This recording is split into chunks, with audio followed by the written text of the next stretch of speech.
So I'm on a tight schedule because I've got a meeting immediately after this. So, with that in mind, I'm going to get right into the news. I've already selected an assortment of articles that I thought might be interesting.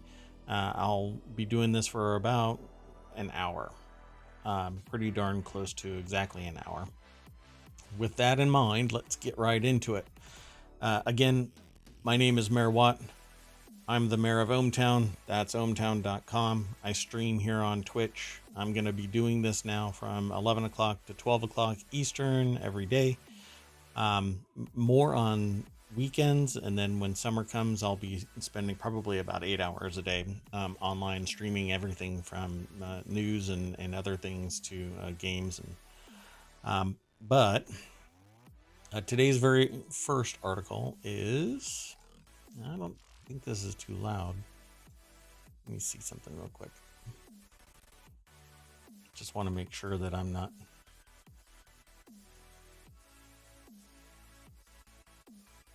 Yeah, okay.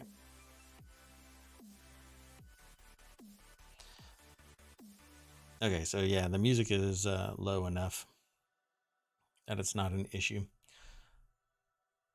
But you should be able to hear it just barely. Whoa, wait a minute. What just happened?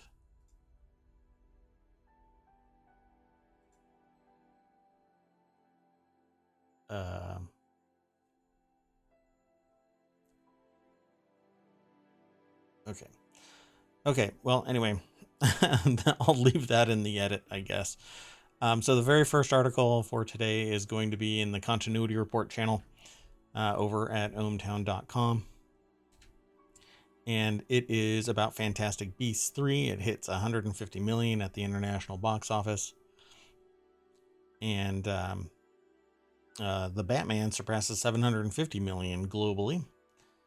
Here it says, welcome to boosting sales at the international box office, though the third installment in the Harry Potter spin-off series already seems to be running out of steam. Over the weekend, Fantastic Beasts added 71.7 million from 66 foreign markets, making the film's international tally 150 million. So let's click over to the article's source. And this is over at Variety, written by Rebecca Rubin. So I haven't gone to see this yet. But if it's anything like the rest of the Harry Potter world building, it's going to be pretty cool in terms of the special effects. I'm not so sure about the story itself, but the world building tends to be pretty spectacular. In that when you watch this movie and you've read the books, then you can actually feel like you're more engrossed in the movie. I don't know about watching this in a vacuum. You should probably watch the other movies as well. And if you have the ability to, then read the books before you go and watch this stuff too. And it gives you some insight into the later period, but not necessarily everything in the books translates, because these are prequels. These three Fantastic Beasts movies are prequels to the Harry Potter series. I'm not sure if they'll ever fill the vacuum between these three Fantastic Beasts movies and Harry Potter itself, where they focus more on Harry Potter's family, mom and dad, and that time frame when Voldemort was actually running around. That would probably be the most spectacular series, and if it was a trilogy, then I would be paying big bucks to go and see it. Although maybe not go and see it. I'd probably buy it the moment that it releases to Apple iTunes, because that's where I watch everything. I don't go out anymore.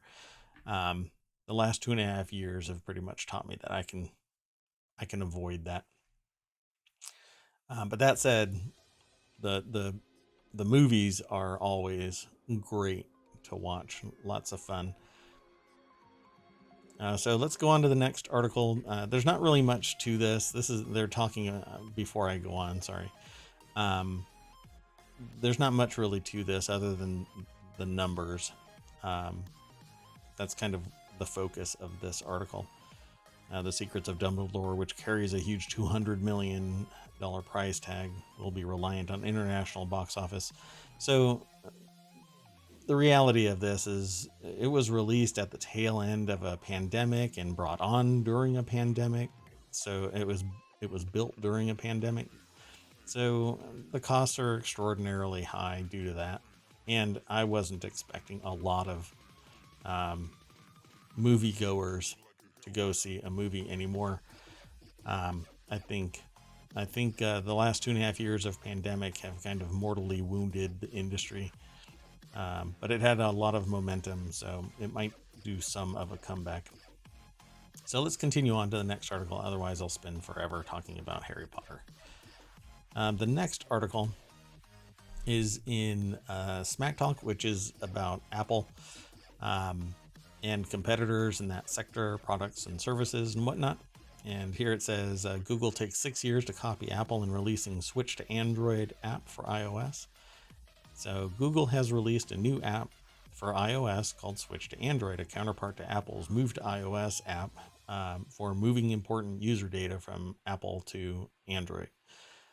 The Move to iOS version is similar.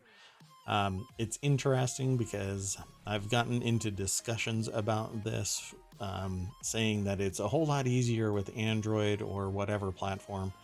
And the reality is, if everybody is a walled garden and there's one area, one solution that is quote unquote not a walled garden, well, it is de facto a walled garden. So you need middleware to pull your data from one place to another. And as long as there is a service that's capable of doing that, there are no walled gardens. So taking this long to build something to pull from one location to another location is just kind of interesting to me, because you can still exfiltrate your data from any platform nowadays, short of something that's proprietary in its actual programming. There are applications that I use that just cannot be pulled over from their output, cannot be pulled over into another format without paying more. And then you can activate a plugin so that you can just move your data to something more open, I guess you could say. But let's go over to the source so that we can see who wrote about this. And you can actually, if you follow the link, you'll be able to do the same thing that I just did, except that you'll be able to read more if you are so inclined. This is from Malcolm Owen over at Apple Insider, and they have some screenshots from the app, how to copy things. And this is kind of one of those things that if Apple were to stop something like this, it would end up in an antitrust lawsuit pretty darn quick for hobbling competitive space. As a business person, I think it's kind of weird that there has to be oversight for such things, mainly because for each company, there are millions, hundreds of millions of dollars that are spent on marketing and platform building and whatnot. And it really should be up to the service to decide what it wants to open up so that customers can benefit from that opening up or not, right? And then customers say, well, I'm going to go over to this platform or that platform, whatever it might be. But what ends up happening is when there is a mega corporation sitting there, there's this idea that they are using monopolistic tactics and whatnot. But a company doesn't get that big simply by siloing themselves. There's so much benefit by a company that people flock to it.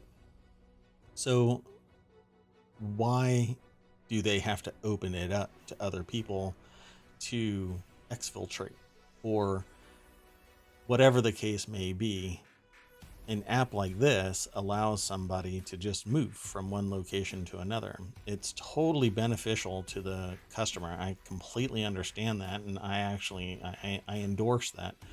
But it's really interesting that if Google were to stop Apple's app from existing in the Play Store, a lawsuit would ensue.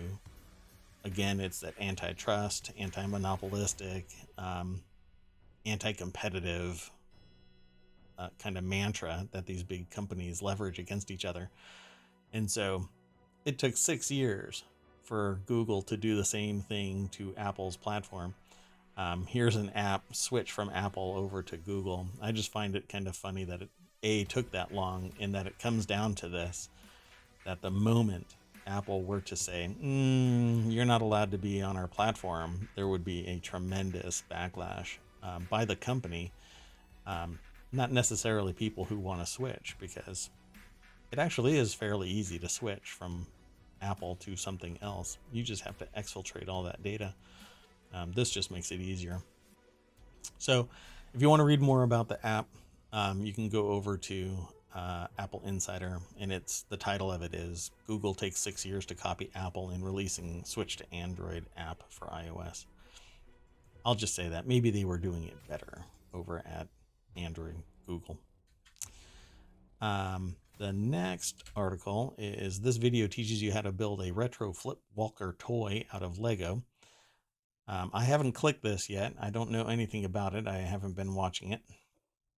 And so this is going to be unique to me, that you may not have seen it either. So this Lego flip walking vehicle looks like it has a mind of its own, but it's really just powered by gravity and a tiny motor. Custom Lego builder JK Brickworks walks us through the build in a video on YouTube, which is actually inspired by old school Bear Mobile toy made by Bandai in 1987. So everything old is new again. It says the hypnotic flipping motion is triggered by forward moving trolley in the center. Let's click this link. I probably won't play the video. That'll just kind of get you to go over to The Verge. This article is written by Emma Roth. Obviously, you can go over to YouTube straight away and just do a search for Lego Flip Walker. But I don't remember this, and I grew up in that era, so I wonder how a little walker like this escaped me. It's interesting, though. Should I just play it? Here, I'll just play it. I don't know if the audio will be in this, but...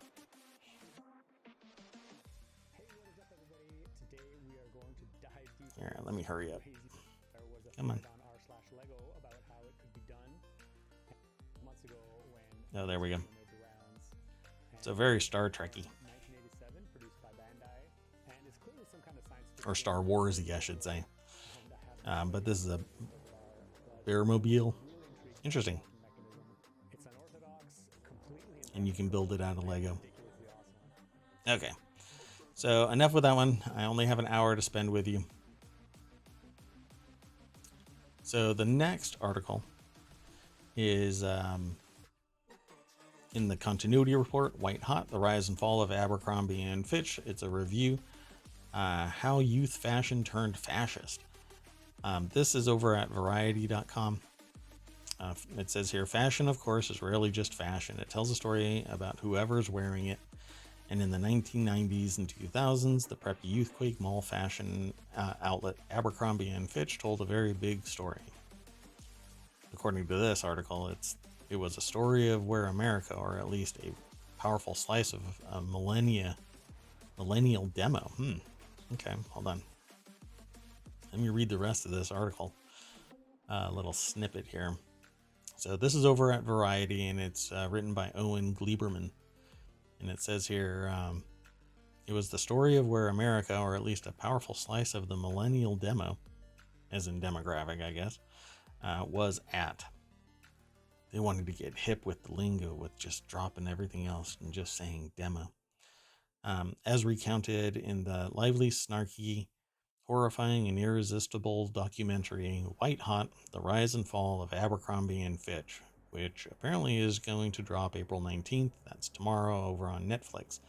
So if you get this, I will try and post it tonight. And so if you hear this, race over to Netflix and you can watch it tomorrow. So the article is going to go into greater detail about it, but it says Allison Clayman's documentary captures how A&F's preppy youthquake elitism became the shopping mall signifier of an exclusionist American dream. Yeah. And then flames out. Okay, so the next article is over in the Daily News show. That's this show. It just happens to be a channel within ohmTown. It says FDA is investigating Lucky Charms after reports of illness. Dozens of consumers complained of illness after eating the cereal. So if you have Lucky Charms, maybe there's more in the article to help you out. This is an ABC News article, and it's written by Deanne Durbin, an AP business writer. And it says here, the FDA said Saturday it has received more than 100 complaints related to Lucky Charms so far this year. And several hundred people have also posted on a food safety website, iwaspoisoned.com, complaining of nausea, diarrhea, vomiting after eating Lucky Charms. So I guess they should be renamed Unlucky Charms until the problem has been solved. Let's see, General Mills said it's aware of the reports and takes them seriously, but the company said its own investigation has not found any evidence of consumer illness linked to Lucky Charms. So I guess there's an ongoing investigation, but hey, like many other things, if there is a pattern, I'd rather not be part of that pattern, unless it's a pattern of success, I suppose. Let's continue on. The next article is in Warcrafters, This Week in PC Gaming, Ember Knights, Godlike Burger, and Trolley Problem Incorporated. The snippet says, this week we're saving the universe as little fiery heroes in Ember Knights, running the most frantic kitchen in the universe in Godlike Burger, and getting philosophical in Trolley Problem Incorporated. So let's click the link. It'll take us over to PC Gamer, and Katie Wickens writes this article. Prepare yourself for fast-paced sword slashing, meat hacking fun, and otherwise having power over life and death. They've got a video. I won't play the video. You can go over to PC Gamer by following that link and reading about it. And it says here, so get your napkins in place as we're serving up some dungeon crawling, culinary, and moral crises. Just make sure you don't fill up your hunger meter with junk games, or there will be no room left for these here tasty gaming morsels. So there's more over at the article and a video. So I'm just going to encourage you to go over and check out this article and check out Ember Knights, Godlike Burger, and Trolley Problem Incorporated. I'm going to continue on. The next article is The Word in Tech. And this article is titled, Tesla will no longer include mobile connectors with every car. According to the snippet, Tesla has stopped including the mobile connector with new car purchases and will instead sell the accessory separately for a cheaper $200 price. Tesla CEO Elon Musk confirmed in a series of tweets, of course, the mobile connector comes with an adapter that allows drivers to charge their cars from a standard household outlet, with other adapters available for purchase separately. Based on feedback, they'll drop the mobile price connector to $200 and make it easy to order with the car, but not included in it at a higher price, apparently. So this article is over at The Verge, written by Emma Roth as well. And let's see here. It'll sell its Gen 2 Level 1 bundle separately for a lower $200 price. Let's see what else. There's a lot more context to it, but that's the nuts and bolts of the article. There was an April 17th update that is said to clarify that the mobile connection affected here is likely the Gen 2 mobile connector bundle, and added more context surrounding this. Also updated to add the file that the Kia EV6 doesn't come with charging cables. There you go. You can go over to The Verge and read more about it if you are considering getting a Tesla. The next article is in the Hatch Ideas channel. Millions of people who left the U.S. job market last year plan to stay away in an act of long social distancing, fanning the flames of inflation. Millions who left their labor force last year don't plan to return to work, shops, or eating out. Women, those without college degrees, and people in low-paying sectors are least likely to return. A worker shortage will likely put more pressure on wages and prices, even as the Fed increases rates. Yeah, it couldn't possibly be that wages are low and people are overworked and people are getting sick of 40-hour work weeks that actually feel like 80-hour work weeks. I'm sure none of that. And the fact that there's little to zero loyalty between employer and employee, and we've groomed employees to feel like even though they've chosen a career, it's more like gig work, and you should be happy that you have a job because somebody else has just granted you so favorably a position. I've actually had somebody say something similar to that to me, which I found fascinating. They actually kind of made a statement saying, hey, we gave you an opportunity. And let's just not say what I was thinking at the time. But this article is over at Business Insider, and it's written by Ryan Hogg. And again, they have an interesting format where it's in these long blocks of text and then a space and then another long block of text. I'm not sure what is in those spaces. But it says here, the number of those who have dropped out of the workforce and shunned in-person work, shopping, or eating out is estimated to be around 3 million. And this is because for the last 2.5 years, we've been coping with this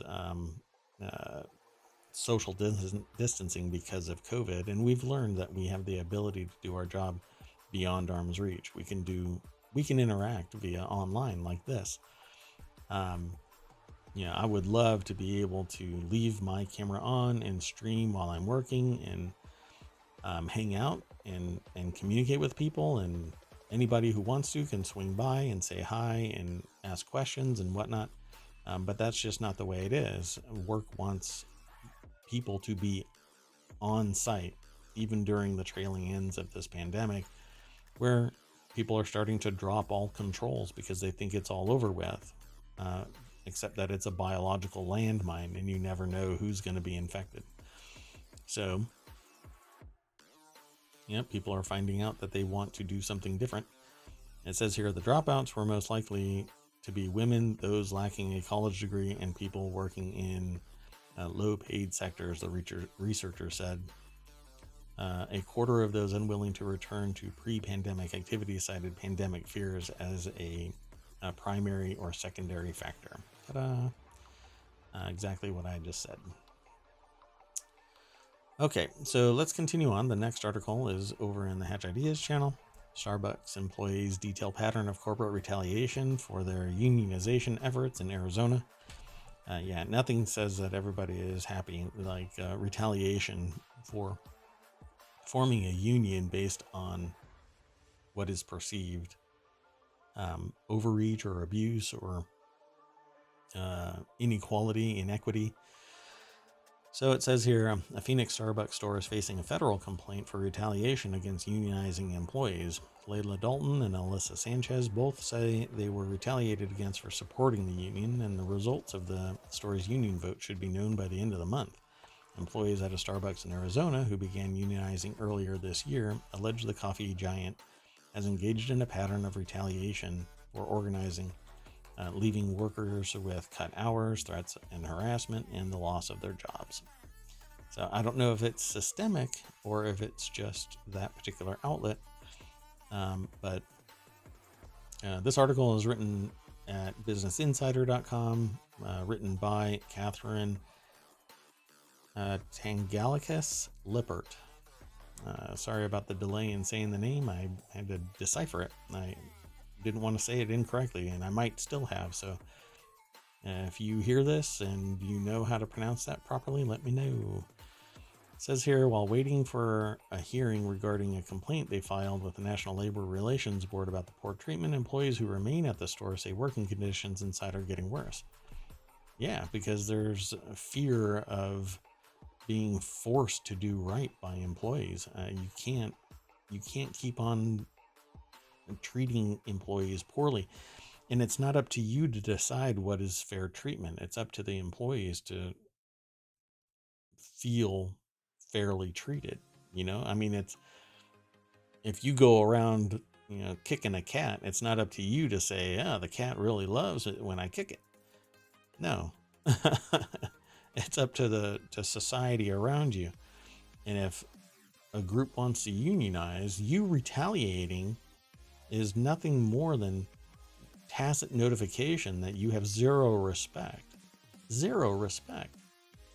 Nobody would unionize if everybody was treated equally and paid a fair wage and treated with respect. People unionize because they've lost any other ability to affect change in a positive way. And unionizing allows a less marginalized, siloed voice. It allows everybody to speak in unison because they've chosen a speaker that speaks on everybody's behalf. So, businesses, you need to take note. Unions will continue to rise until you treat people with respect. The next article is a Nazi soldier who stole a watch in 1942. It turned up 80 years later, according to this article. The watch, made as a gift in 1910, has been returned to the maker's family in the Netherlands, and it still works. This is an article over at the New York Times, aggregated into the Mobile channel, and it's a pocket watch. And let's see here. Pocket watch includes an inscription on the back stating the maker's name and the place and time it was made, as well as the fact that it was intended for his brother. This is an article over at the New York Times by Claire Moses. And after 80 years, a watch that was taken by a Nazi soldier during World War II, lost in a cornfield and later hidden in a clock on a farm in Belgium, has been returned to the grandchildren of its maker, and it still works. Quote, "I think it's really beautiful and remarkable that all this came together," said Richard van Amingen, the grandson of the watchmaker. Quote, "It came right out of the blue." The pocket watch was crafted in 1910 by Alfred Overstridge, a Jewish man from the Dutch city of Rotterdam, who was learning then to be a watchmaker, and he made it. Wow, learning to be a watchmaker and made that? I don't know if that qualifies as learning to be. Wow. So he made it as a gift for his brother Louis for his 18th birthday. Wow. That's pretty amazing. Look at that. That holds up to today's, modern watchmaking. I mean, that's really amazing. Huh. I wonder if there's more context to that. Hopefully there's another story deeper into this. And maybe one of my watch sites that I aggregate information from will take note of this and reach out and see if they can do another piece on it. It says, as such, requests can be difficult. Mr. Snyder said it's very complex. Most of the time it doesn't work, he said. It can take years. They're talking about the effort to bring the watch back to the rightful owners of it.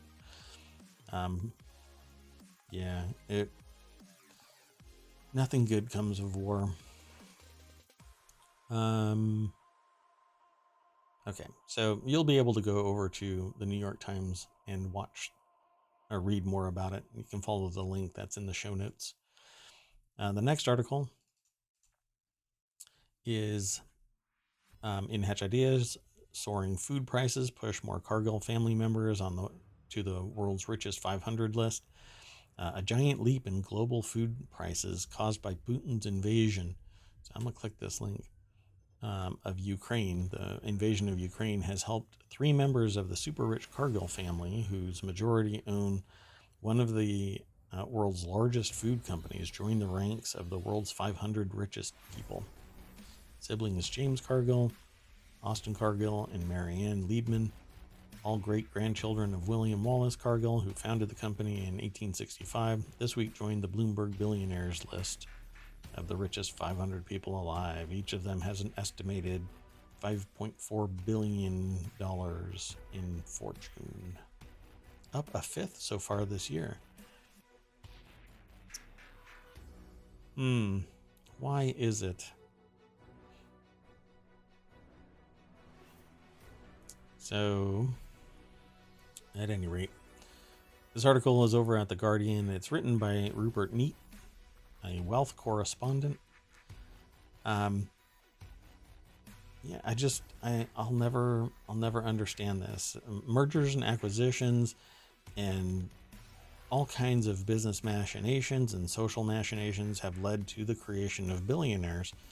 And so, like in many things, it's few who are giving everybody the options, and there's very little opportunity.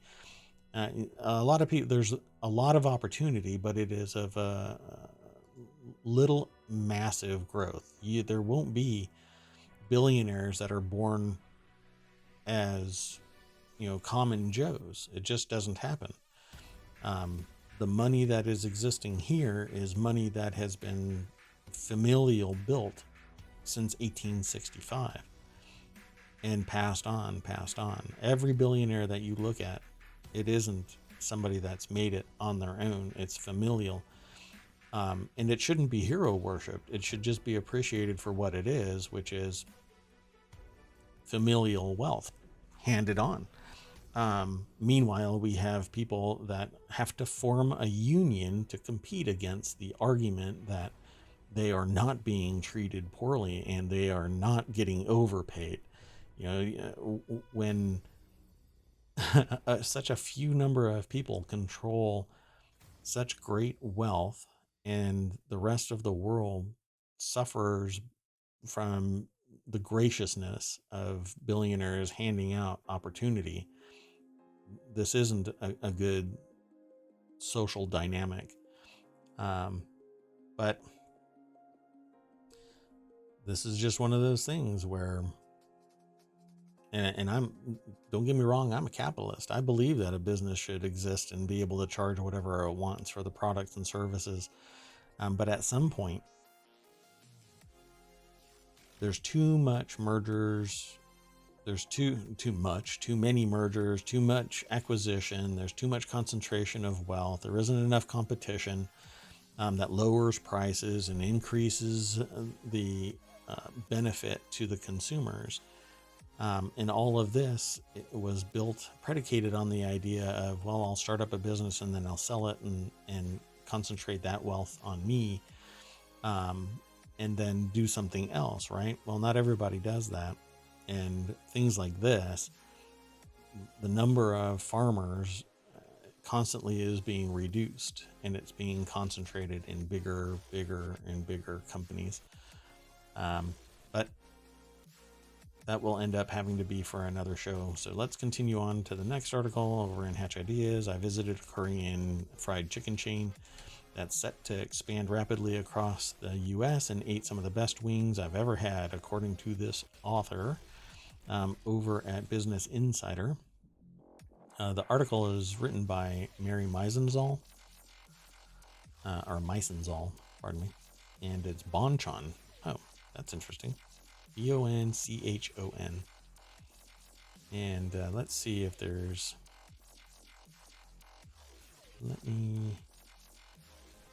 I think I've had Bonchon. Huh. Anyway. They kind of do... there's a bunch of pictures, but they're not loading up for some reason.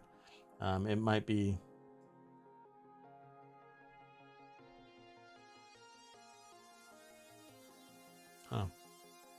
I just disconnected from Twitch. Okay, well, I'm still recording locally, so there is a steady stream of pictures and little snippets of comment. Clearly, I had to start with the wings, which looked amazing. I wish I could actually show you these pictures, but apparently I can't. Not sure why. My internet is just fine. Let me go over somewhere else. Huh.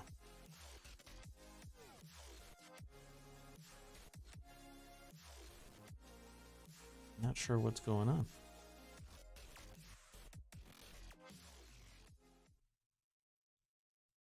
That's really weird.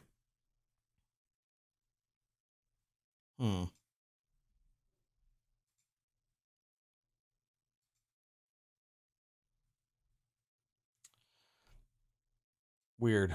Okay, well, I'm going to get moving on this still. So the pictures just loaded, and, the pictures are amazing. But this is a long form article where they have just a picture and a little snippet and highlight the food. Looks good. I don't like bones in my food, though, so it's kind of weird to me. I will eventually go back online here on Twitch, but I will keep on moving. The next article is over in the mobile channel, and it's artificial intelligence is mastering language. Should we trust what it says? OpenAI's GPT-3 and other neural nets can now write original prose with mind-boggling fluency, a development that could have profound implications for the future. So we'll click the link and take you over to the New York Times Magazine. And this article is written by Stephen Johnson. And it has an audio format of it. It's an hour and 6 minutes long. And it's the way that this is written kind of sets a stage. And let's see. You notice that the writer has seemingly deliberately omitted the very last word of the first, and then it's blank, but it might be filled in white. I don't know. At any rate, it says the missing word jumps into your consciousness almost unbidden, the very last word of the first paragraph. There's no sense of an internal search query in your mind. The word paragraph just pops out. It might seem like second nature, this filling in the blank exercise, but doing so makes you think of the embedded layers of knowledge behind the thought. And I think that's kind of key to the point of this article. I won't be able to go through the entire article here live, but I think you should go and read this because it's talking about the fact that artificial intelligence has the ability now to write longer prose. The issue here is, and I say this to other people, people that I consult with, people that I educate, the idea of automation and the idea of jobs being above automation is interesting to me because for whatever reason, people are just really hell-bent on the idea that their jobs are not going to be replaced by automation. And it almost catches them off guard by me asking them the simple question of, is your job a series of steps? And if it is a series of steps, I can automate it. And if I can automate it, then your job is gone. All it takes is the cost benefit analysis to say to everyone, yes, invest in this and you'll benefit in the long term as a business because you won't have to deal with the human component of whatever tasks are being assigned. Because the biggest cost are humans, nothing else. Everything else has a ever reducing cost. You could spend $1 million on something replacing a bunch of people, and the overall average cost of running that apparatus that automates the $1 million worth of employees. Allowing you to get rid of the employees allows the automation steps to run 24 hours a day, have reduced number of people having to manage. The overall benefit to automation, to upper management, and to investors is tremendous. So go over and read this, because if you're a writer and these neural networks that start mastering language at this level, it's all dependent on what the programmers do. And they can make some pretty good expert systems to help decisions be made, to write articles. All of these articles that I'm reviewing here in the stream and as the podcast and over on YouTube, those could be done through automated means. And so writers' jobs might be on the line eventually. Artificial intelligence could take it over. The only difference is artificial intelligence is bound by the creativity of the programmers encoding in some way the mathematics of creativity. Now, that is a philosophical question. Can you program creativity? I've heard randomly generated music. I've seen computer generated art where you can actually see it and consider it as art. The only way that you can marginalize these things is if you find out how it was created. And even then, you have to say, well, it's not a human, so it's really worthless. That, again, is a philosophical question, a societal question. So let's go on to the next article. It's over at mobile.com. Well, not mobile.com. It's over at mobile. I own the domain mobile.com. It actually has a federated Twitter running right now. But I'm not babysitting it or messing with it at all. It's just sitting there because I wanted to noodle around with it. Anyway, the article that was aggregated into Mobile today is a jury awards $450,000 to a man fired over unwanted office birthday party. The man asked the manager not to have a party because he had an anxiety disorder. What followed spiraled into a legal dispute over whether the man had a panic attack or a violent outburst. Yeah, well, if management is told that a person doesn't want a birthday, they should respect it. It goes back to the beginning of what I was saying about unionization and whatnot, and employers, employees, neither one of them having loyalty and respect enough to be treated. I mean, I'm not talking across the board it's like this, but I am saying that employees and employees suffer from an anxiety of you can be replaced at any given moment here in the United States, and management of a business can always leverage, well, everything is an at will, blah, blah, blah. We can fire you. And we have groomed employees to think that everything is a gig and you can just drop everything and leave at a moment's notice. Well, yeah, that's actually part of the human condition. I should be able to leave whenever I want to. But, and there's a big but there, I think if employers are respecting you as an employee and giving you what you need as an employee, then that loyalty should be given back, right? But that's not the dynamic today.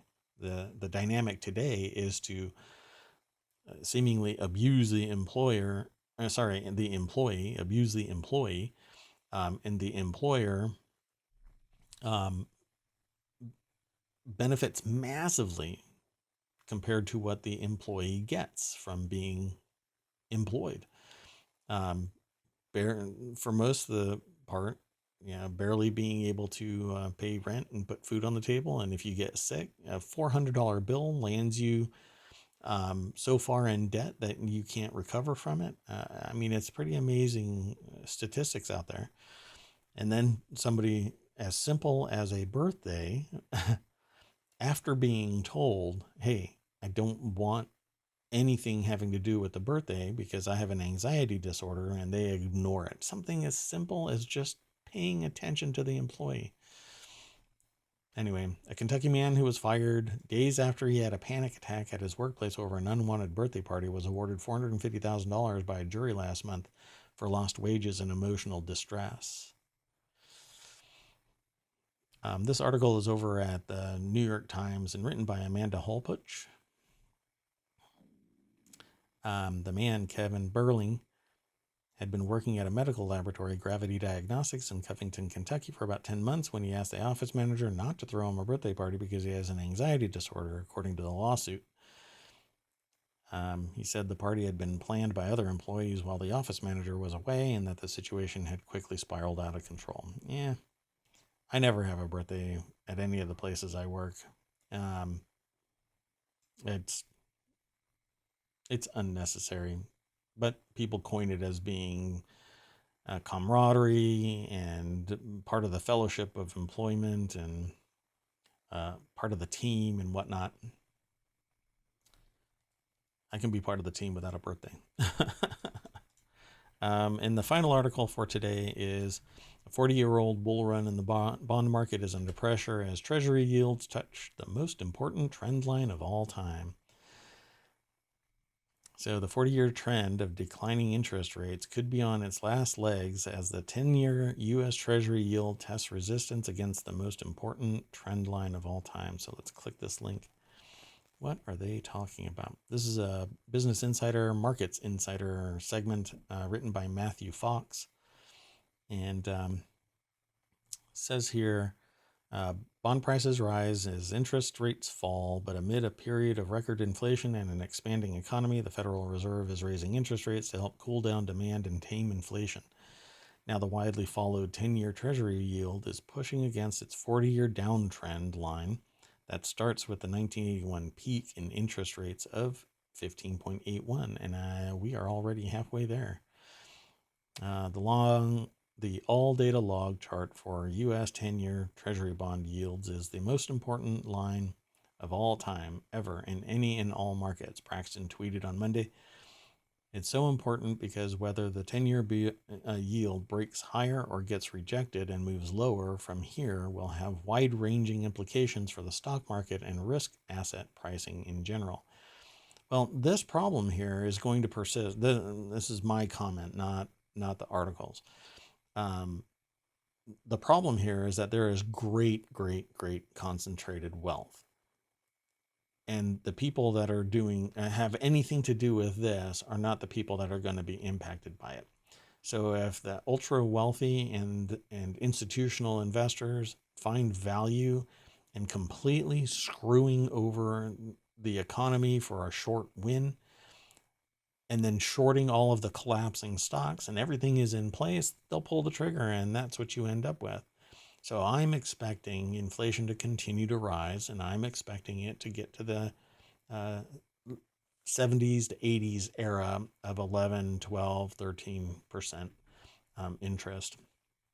And it's because there's a metric ton of money out there, but none of it is benefiting the common person. It's all concentrated wealth in the top. And it's because there are very few producers that aren't owned by mega wealthy, and all of that wealth remains concentrated. So even if you buy paper, it goes to the Koch brothers. You wipe your butt with toilet paper and it goes to the Koch brothers. That the money does. And you use it. And food, same thing. There isn't a lot of ma and pa shops out there that are benefiting from all of this money floating around. No, it's all mergers and acquisitions and concentrated wealth, and you end up with a very few number of people being able to influence entire stock markets or sectors. It really depends on how they're all positioned. And if they can pull the trigger and cause great wealth to be concentrated more, and it doesn't matter about the suffering for the rest of the economy because they won't feel it at the same level as other people, this is what we're going to end up with. And with that, I've got to go. Again, this is the ohmTown Daily News Show for April 18th, 2022. And you can always go over to ohmTown.com, click on the link. It will refresh the page. Yeah, it really depends. I mean, I've got a lot of news sources that get funneled into this as little snippets, headlines, and a very small bit of an article, and then a link over to the source. I want you to go over and read those articles, find something that you are interested in. Come back tomorrow. I'll be here at 11 o'clock Eastern from now on. And then come the summer, I'll be doing 8 hours a day typically. But with that in mind, I want to thank you. I'm Mayor Watt. I'm the mayor of ohmTown. That's that site right there. And I stream here on Twitch. And you can also get the videos probably later tonight over at YouTube and as a podcast. Yesterday's is going to be very, very short, and it'll be published later today as well. I switched my time frame, and that kind of wrecked everything. I just couldn't do the 11 o'clock ohmTown Daily News Show anymore. Just what wasn't working with scheduling. So at any rate, thank you very much, and I will see you tomorrow. Bye-bye.